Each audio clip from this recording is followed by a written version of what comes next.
Hi, folks. We're back to our sleuth, our supermarket sleuth, John Winters. And this week we're going to be talking about slip, slop, slap. Yeah, we know what I'm talking about. You know, suntan lotion. Do you guys feel safe when you're putting on that product? Our supermarket sleuth has been into the aisles. John, what's the story? Sure, Max. Well, you might think, well, this is an odd time of the year to start talking about slip, slop, slap because we're in autumn already, but the weather's still holding. Let's talk about how safe do you feel when you put it on? Do you feel as safe as when you're driving your car, for example? Well,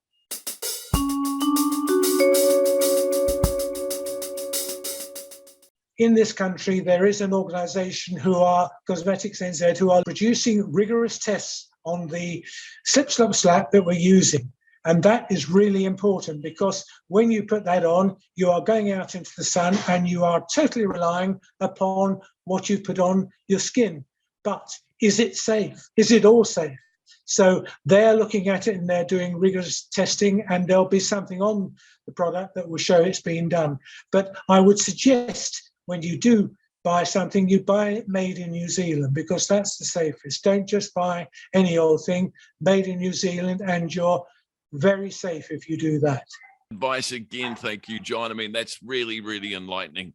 Hey, one more thing. You know, when I walk in there, I look at the fruit and veggies produce. Man, it looks good. It's hugely inviting. But then I look at the prices and think, wow. It's getting worse, Max. And we all realise that it's not going to get better for quite a long time. We're also going into a situation where winter's on the way, and that means that the weather's going to change, and they're relying upon good weather in some instances to get things out of the ground. But let's look at apples. That's an interesting one. There's so many apples coming on the stream now, and that's really good. But I've got some tips for you. First of all, the apples that are loose, they tend to be quite expensive and fairly big.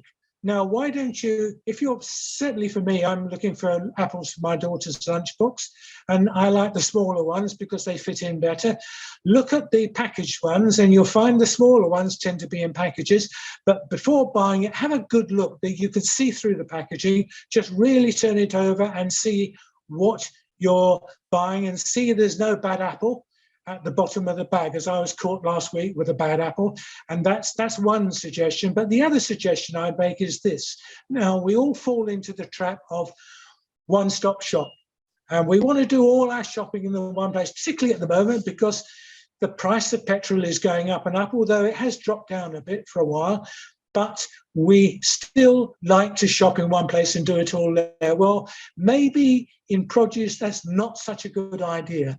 Think about what you're doing and think about maybe spend a little time when you've got a spare couple of hours, just have a look in your location and see if you can find a greengrocer, because greengrocers, they're terrible priced. No, the grocer can't put the price up too much because you're going to go to the supermarket. His overheads are far less than the supermarkets, so his margin is smaller, and you'll find that the quality there is pretty good. So just have a wander around, have a look at the fruit, have a look at the vegetables, and think about it, and think whether going to your local greengrocer might in the end be better, because you're dealing with the people in the shop. There's not many staff, so you can actually complain to them if you have a problem.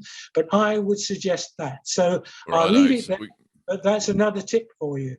Another tip from John Winters, our supermarket sleuth. Thank you very, very much, John, and we'll catch you next week. Well, next week, before you go, we're going to do 2 specials in the next 2 weeks. And I've got a colleague who's going over to the UK for a couple of weeks. He's going to do some sleuthing for me. His name's Ian Dickinson, and he's going to be looking in supermarkets and seeing what the prices are like. He's lived here for a number of years. He knows what he's paying now for the fresh things and so on. So he's going to have a look, and we'll be talking to him next week live to see what he's found out. That's it for now, Matt.